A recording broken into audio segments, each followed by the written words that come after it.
Ministre, honorables députés,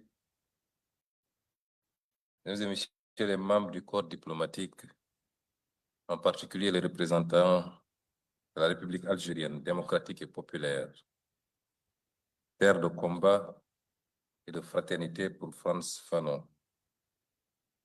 Monsieur le directeur général du Musée des civilisations noires, chers professeurs, chercheurs, artistes, militants, étudiants, élèves,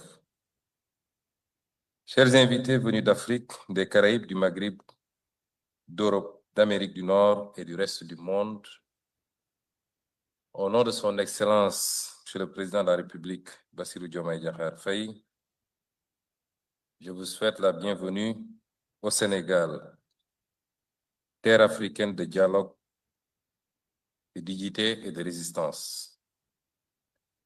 Dal leen ak jàmm, bienvenue en paix, en vérité et en mission. Il y a 100 ans, en 1925, naissait à Fort-de-France un enfant auquel nul n'aurait pu prédire un destin si singulier.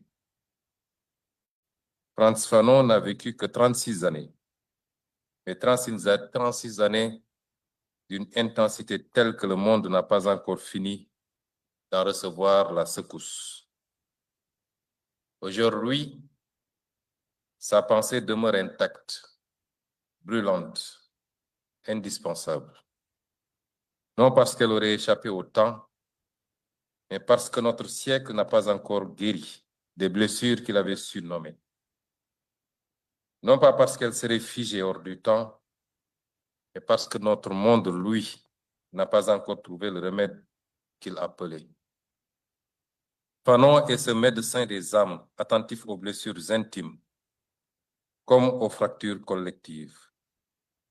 Fanon est ce guérisseur des sociétés, qui a vu que le colonialisme n'était pas seulement un rapport politique ou économique, mais une opération chirurgicale sur la psyché humaine.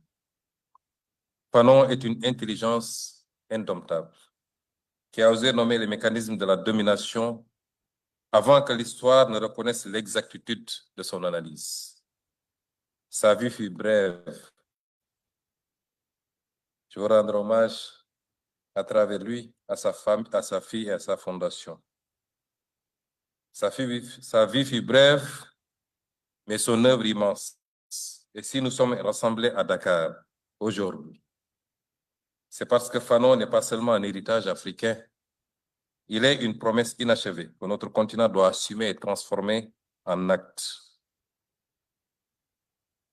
Vient ensuite cette évidence, qui est que Fanon dialogue avec le Sénégal comme avec toute l'Afrique. Pourquoi donc Dakar?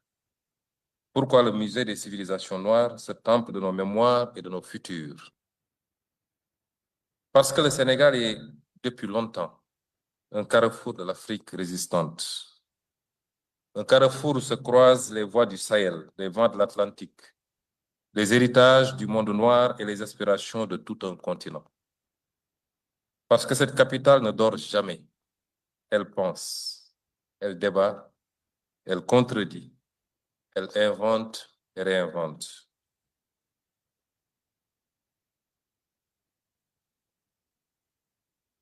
Dakar vit au rythme des grandes conversations africaines. Celles qui bousculent, celles qui libèrent, celles qui ouvrent des horizons que l'on croyait impossibles. Parce qu'après avoir accueilli les festivals mondiaux des arts nègres, après avoir fait vibrer le monde autour de la négritude et des humanités noires, Dakar offre à nouveau son hospitalité aux consciences insurgées, aux imaginaires politiques, aux luttes de dignité.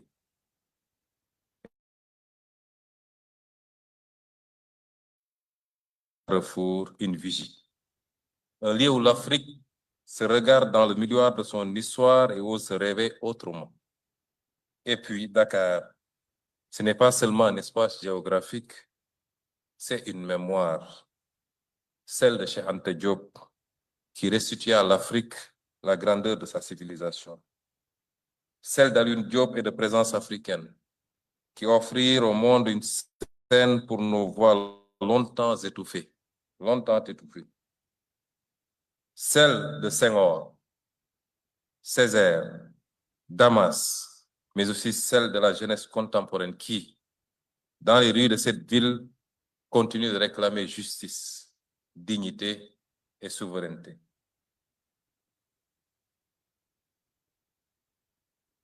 Dans ce contexte, il serait presque naturel que Fanon trouve ici un refuge et une résonance.